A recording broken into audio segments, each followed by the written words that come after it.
So hello friends, इस video हम project management unit 4 के मोस्ट इम्पोर्टेंट क्वेश्चंस को देखने वाले हैं। तो चलिए वीडियो को स्टार्ट करते हैं। जिनमें से पहला क्वेश्चन है, what is project cost estimation. Project cost estimation क्या होता है। मैं इसमें आपको इम्पोर्टेंट क्वेश्चंस बता दे रहा हूँ, जिसमें से ये वाला आपका पूछ सकता है, what is cost estimation in project. ठीक है, तो प्रोजेक्ट कॉस्ट एस्टिमेशन में क्या होता है। Cost estimation in a project management is the process of forecasting the financial and other resource needed to complete a project within a defined scope। ठीक है, ये आपका प्रोजेक्ट कॉस्ट एस्टिमेशन की definition है। मतलब कि किसी प्रोजेक्ट को बनाने में कितने फाइनेंशियल की ज़रूरत है, कितना उसमें रिसोर्सेस लगना है, उन सभी चीज़ों का मैनेजमेंट या फोरकास्टिंग करना। फोरकास्टिंग मतलब आगे बताना कि इतना है और उनका पूरी तरह से प्लानिंग कर लेना ही हमारा कॉस्ट एस्टिमेशन कहलाता है। ठीक है, तो इसके मैनी अदर पॉइंट्स हैं, तो आप पढ़ लीजिएगा इनको। ठीक है, इसमें से अगर पूछ रहा है what are the elements of cost estimation in project management, तो आपका labour, material, equipment, facilities, vendors, ये चीज़ें आपकी प्रोजेक्ट एस्टिमेशन के एलिमेंट्स में आ जाती है, क्योंकि इनके बिना जो है, इन चीज़ों के बिना आपका कोई भी प्रोजेक्ट कंप्लीट नहीं हो सकता है। ठीक है, नेक्स्ट की बात करें तो इसमें आता है, हाँ ये बात देखिए, explain the process of developing cost estimation. ये इसका प्रोसेस पूछ सकता है कभी कभार। ठीक है, define the process of developing cost estimation. Cost estimation developing का स्टेप्स बताने हो तो देखिए, इसमें से पहला स्टेप आपका पूछ रहा है, कह रहा है डिफाइन एस्टिमेट पर्पज। ठीक है, एस्टिमेट पर्पज आपको क्या है, सबसे पहले वो चीज़ का आपका डिफाइन होनी चाहिए। ठीक है भाई, आपको पर्पज ही नहीं पता होगा तो आप किस तरह से प्रोजेक्ट नया बना लेंगे। ठीक है, नेक्स्ट में पूछेगा, कह सकते हैं डेवलप एस्टिमेटिंग प्लान। प्लान, किसी भी प्रोजेक्ट को तैयार करने के लिए एक प्लान की ज़रूरत होती है, जिसे आपको डेवलप करना होता है। ठीक है, नेक्स्ट में है डिफाइन कैरेक्टरिस्टिक, मतलब आप उसमें क्या क्या कौन कौन सी कैरेक्टरिस्टिक है, आप प्रोजेक्ट किस तरह से खास है, उस चीज़ का प्लान तैयार करना हमारा डेवलपिंग कॉस्ट एस्टिमेशन में आ जाता है। ठीक है, तो ये कुछ प्रोसेस हैं इनके, तो आप देख लीजिएगा अच्छे से। ठीक है, यहाँ पर 12 नंबर तक क्वेश्चन दिए गए हैं, तो आप कुछ तैयार कर लीजिएगा। जरूरी नहीं कितना नहीं तैयार करना है, जितना भी आपको पूछा जा रहा है उसमें से कुछ तैयार कर लीजिएगा। ठीक है, नेक्स्ट क्वेश्चन की बात करें तो इसमें पूछ सकता है explain different type of project cost estimation, define different type of cost estimation techniques. Techniques के बारे में पूछा रहा है कि कॉस्ट एस्टिमेशन की टेक्निक कौन कौन सी होती है। तो देखिए, पहली होती है एनालॉग एस्टिमेशन टेक्निक, दूसरा होता है स्टैटिकल मॉडलिंग, अगला है bottom up estimation and top down estimating. ठीक है, ये टॉप डाउन एस्टिमेटिंग जो है आपकी शॉर्ट में भी पूछी जाती है। ठीक है, टॉप एस्टिमेशन इसमें शॉर्ट में भी पूछी जा सकती है, तो ये IMPS है। ठीक है, तो आप इसको पढ़ लीजिएगा अच्छे से। नेक्स्ट की बात करें तो ये आ जाता है आपका what do you understand by working capital. Working capital आपका 2 मार्क यानी कि 2 नंबर का जो क्वेश्चन, शॉर्ट क्वेश्चन होते हैं उसमें भी दे सकता है, और आपका लॉन्ग में भी तो पूछा ही जा सकता है। ठीक है, तो यूनिट 4 का ये मोस्ट इम्पोर्टेंट क्वेश्चन है, वर्किंग कैपिटल। वर्किंग कैपिटल क्या होती है। Working capital is a part of capital which is needed for meeting day to requirement of business concern. ठीक है, देखिए वर्किंग कैपिटल आप ये डिफिनीशंस लिख सकते हैं, आप समझने के लिए मैं आपको दिखाई दे रहा हूँ। देखिए, वर्किंग कैपिटल का मतलब होता है मैनेजमेंट एक बिजनेस रणनीति है जिसे हम सुनिश्चित करने के लिए बनाया गया है। बिजनेस अपने सबसे प्रभावी उपयोग के लिए अपनी वर्तमान संपत्ति और देनदारी की निगरानी और उपयोग करके कुशलतापूर्वक संचालित होती है। तो मतलब क्या हुआ इसका, देखिए कोई भी जैसे कंपनी है तो उसका प्रॉपर एस्टिमेशन बना होता है कि हमें इतने का मार्जिन हुआ है, इतने का हमें लॉस हुआ है और इतना हमें किसी को देना है। ठीक है, तो उन सब चीज़ों के बारे में जानकारी रखना, मतलब कि कितनी हमारी प्रॉफिट है और कितनी देनदारी है। देनदारी का मतलब कितना हमें जिसको देना है, जैसे लायबिलिटीज हो गए, इक्विटीज हो गए, ये सब चीज़ें हो गई, इनको जो है मैं कहाँ कहाँ किसको देने, कितने पार्टनर्स हैं, उन सभी को देने के बाद इन सब चीज़ों का डिटेल यानी कि खाका तैयार करके रख लेना ही हमारा वर्किंग कैपिटल यानी कि कार्यशील पूंजी कहलाती है। ठीक है, तो ये आपकी वर्किंग कैपिटल की डिफिनीशन हो गई। अच्छे समझ में आ गई हो तो एक लाइक ज़रूर कर दीजिएगा। ठीक है, अगला है, इसमें पूछ सकते हैं concept of working capital. Concept of working capital में बेसिकली दो तरह के वर्किंग कैपिटल के इसमें आ जाते हैं, जैसे कि पहला है ग्रॉस वर्किंग कैपिटल। पहला gross working capital. Gross working capital is the general concept which determines the working capital concept. ठीक है, वर्किंग कैपिटल कॉन्सेप्ट को डिटरमाइन करने के लिए हम ग्रॉस वर्किंग कैपिटल का डिफिनीशन लेते हैं। ठीक है, नेक्स्ट की बात करें तो इसमें पूछ ये है नेट वर्किंग कैपिटल। ठीक है, नेट वर्किंग कैपिटल जितनी भी आपकी नेट वर्किंग कैपिटल है, मतलब कि जितना आपका प्रॉफिट है उसमें कितना आपको बच रहा है, इस चीज़ें नेट वर्किंग कैपिटल में आ जाती हैं। नेक्स्ट की बात करें तो लिखना है explain different type of working capital. तो अभी जो बताए वर्किंग कैपिटल में बता रहा है, तो कौन कौन से, gross working capital, net working capital. ठीक है, ये आपके डिफरेंट टाइप के कैपिटल्स हैं। और भी इसमें आ सकता है permanent working capital, temporary variable capital. ठीक है, ये सब चीज़ें आपकी आ सकती हैं, आपको वही इंपॉर्टेंट उन्हें पढ़ लीजिएगा। देखिए नेक्स्ट क्वेश्चन की बात करें तो आपका आता है व्हाट इज फंड। फंड क्या होता है? देखिए फंड का मतलब क्या है, fund refer to the money. क्या है फंड? जैसे आपको पता है कि फंड का मतलब होता है मनी, ठीक, लेकिन प्रोजेक्ट मैनेजमेंट में क्या कैसे कहेंगे, funding refer to the money required to start run business. ठीक है, मतलब कि फंडिंग का मतलब क्या है, रुपया से। ठीक है, और ऐसा रुपया जिसका हम यूज करके किसी बिजनेस को इस्टेब्लिश कर सकें या उसका स्टार्टअप कर सकें, उसे हम फंड बोलते हैं। ठीक है, प्रोजेक्ट मैनेजमेंट में आप डेफिनेशन ये लिख के आएंगे, funding refer to the money required to start और रन ए बिजनेस। ठीक है, explain different type of fund. Fund की डिफरेंट टाइप की फंड की बात करें तो पहला आ जाता है आपको गवर्नमेंट ग्रांट, इसके बाद फंड बाय पेरेंट्स, मतलब कि गवर्नमेंट, देखिए गवर्नमेंट क्या होती है, बिजनेस को स्टार्टअप करने के लिए बहुत सारी चीज़ों का लोन देती है। ठीक है, तो उसको हम बोलते हैं कि वह गवर्नमेंट फंड है। मान लीजिए आपके पास गवर्नमेंट फंड नहीं मिल पा रहा है तो आप क्या करते हैं, अपने पेरेंट्स वगैरह या अपने रिलेटिव से वहाँ से आप फंडिंग की व्यवस्था करते जाएँ। ठीक है, और उनको पार्टनरशिप देने के लिए बोलते हैं, तो उसको हम बोलते हैं फंड बाय पार्टनर्स। ठीक है, पेरेंट्स बोल रहा था।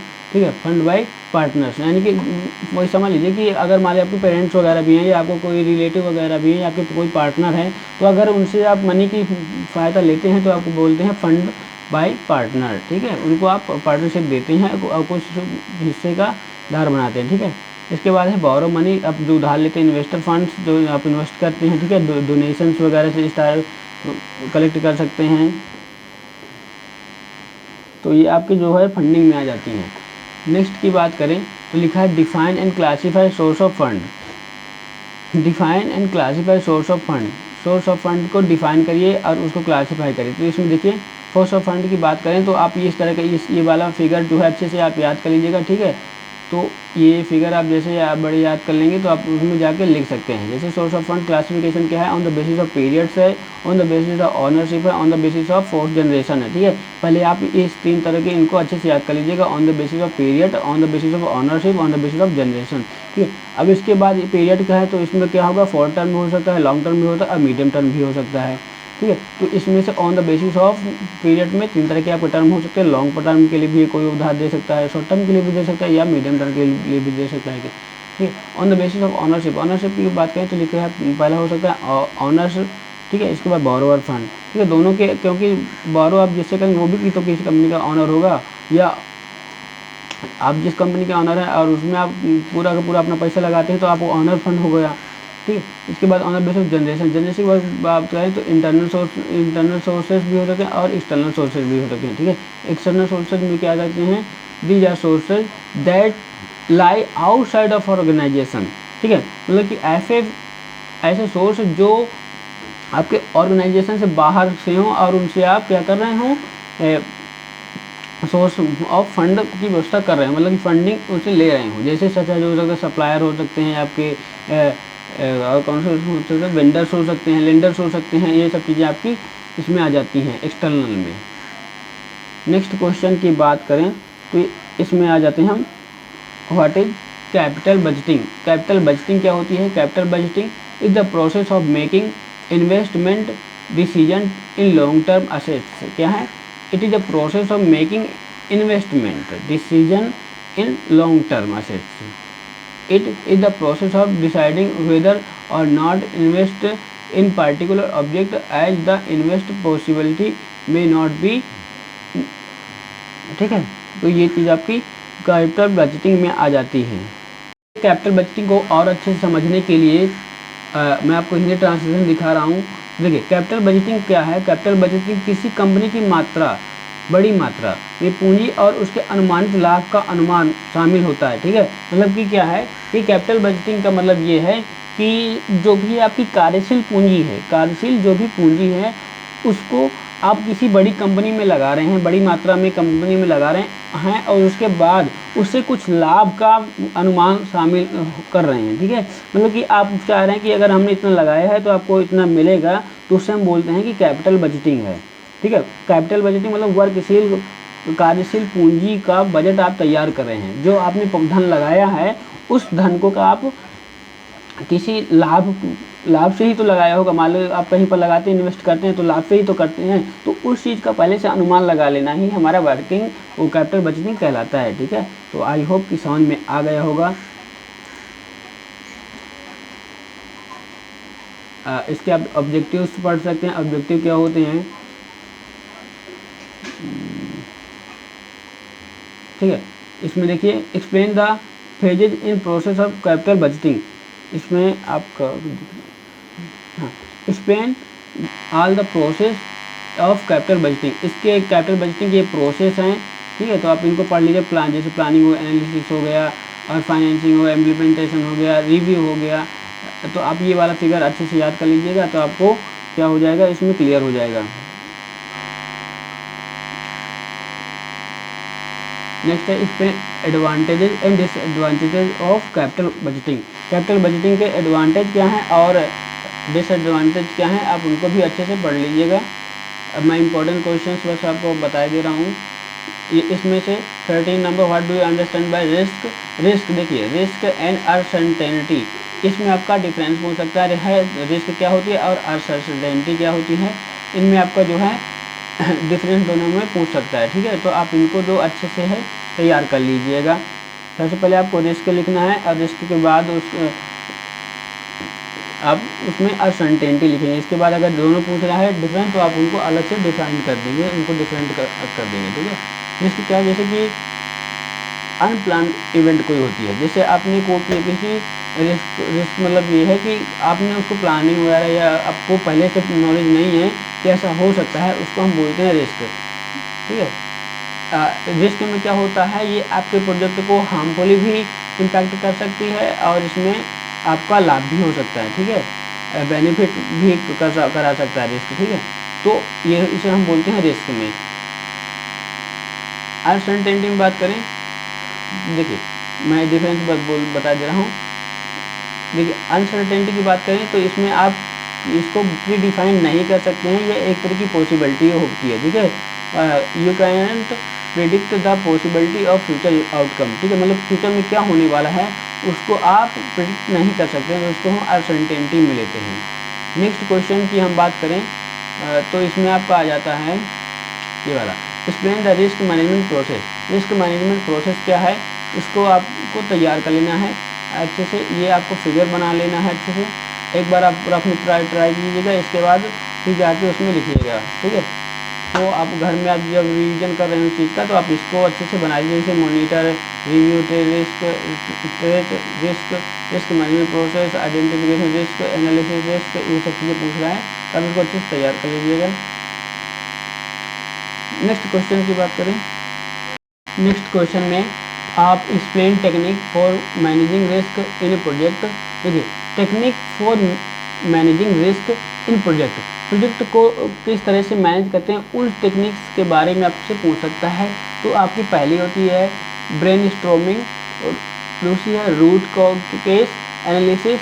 ठीक है, इसके बाद WSOT एनालिसिस। इन चीज़ों को आप तैयार कर लीजिएगा अच्छे से।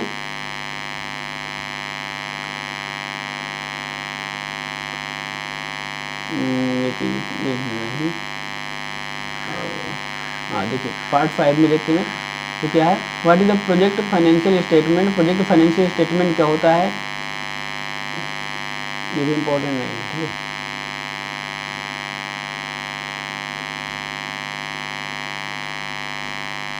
हाँ देखिए यहाँ से ये वाला, ये क्या लिखा है, what is balance sheet. Balance sheet क्या होती है, बैलेंस शीट आपका शॉर्ट में भी पूछ सकता है और लॉन्ग में भी पूछ सकता है। अगर यूनिट 4 से कोई क्वेश्चन पूछेगा तो इसमें बैलेंस शीट का ही पूछ सकता है कि बैलेंस शीट क्या होती है, उसके कंपोनेंट्स क्या हैं। देखिए बैलेंस शीट क्या होती है, a balance sheet is the financial statement, क्या है, एक तरह का फाइनेंशियल स्टेटमेंट है that reports a company's assets, liabilities and stakeholder equities, ठीक है। मतलब कि बैलेंस शीट एक तरह का फाइनेंशियल स्टेटमेंट होता है। क्या होता है, स्टेटमेंट होता है, उसमें कंपनी की जितने भी एसेट्स हैं, जैसे कि आपकी लायबिलिटीज हो गए, स्टेक होल्डर हो गए, इक्विटीज हो गए, उन सब चीज़ों का स्टेटमेंट वो बैलेंस शीट में आपका तैयार होता है, ठीक है। और उसी से आपका जितना भी मार्जिन्स वगैरह प्रॉफिट है, कितना किसको देना है, उन चीज़ों का सारा का सारा डिटेल जो होता है आपका बैलेंस शीट पे आता है, ठीक है। देखिए बैलेंस शीट की अगर कोई आप नॉर्मली समझना चाहें तो आप क्या कर सकते हैं, देखिए जो आपके एसेट्स होते हैं, liabilities, stakeholder and equities, ठीक है। तो ये आपका नॉर्मली फार्मूला है, assets equal to liability stakeholder equity, ठीक है।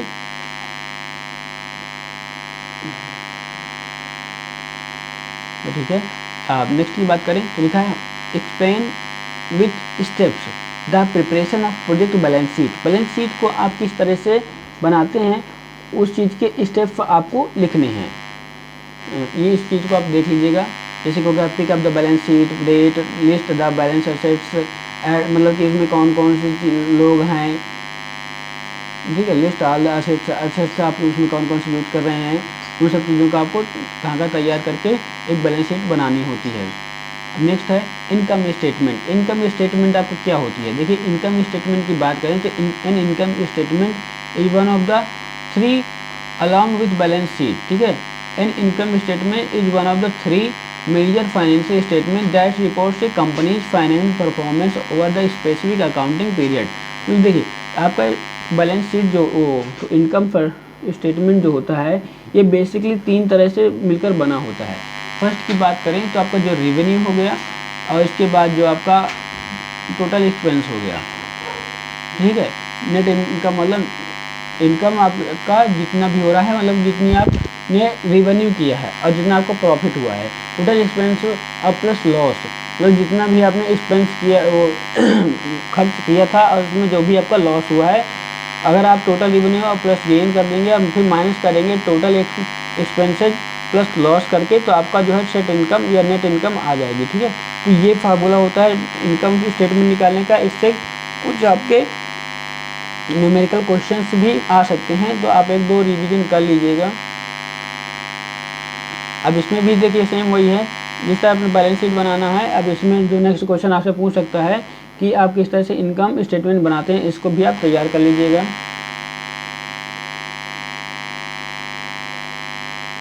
देखिए नेक्स्ट है what is cash flow statement. Cash flow statement क्या होता है, एक कैश फ्लो स्टेटमेंट की बात करें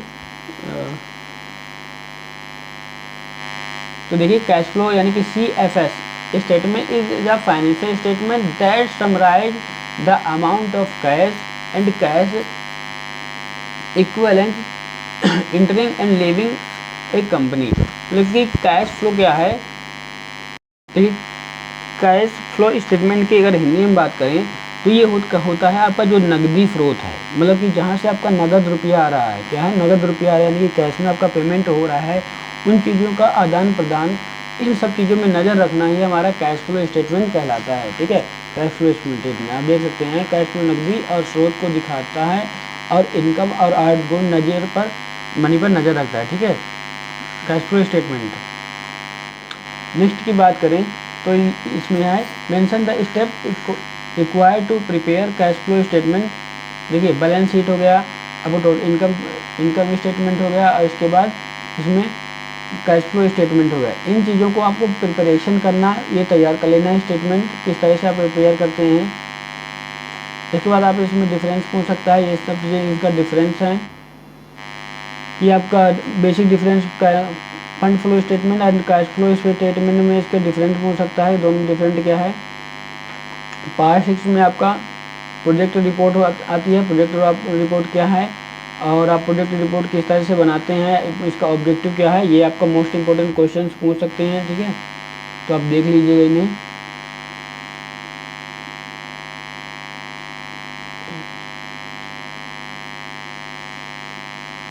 ठीक है, तो यही थे most important question of unit 4। Next में यूनिट 5 के मोस्ट इंपॉर्टेंट क्वेश्चन जो कि सोशल एंटरप्रेन्योरशिप पे होंगे देखेंगे। ठीक है, थैंक यू एंड बाय।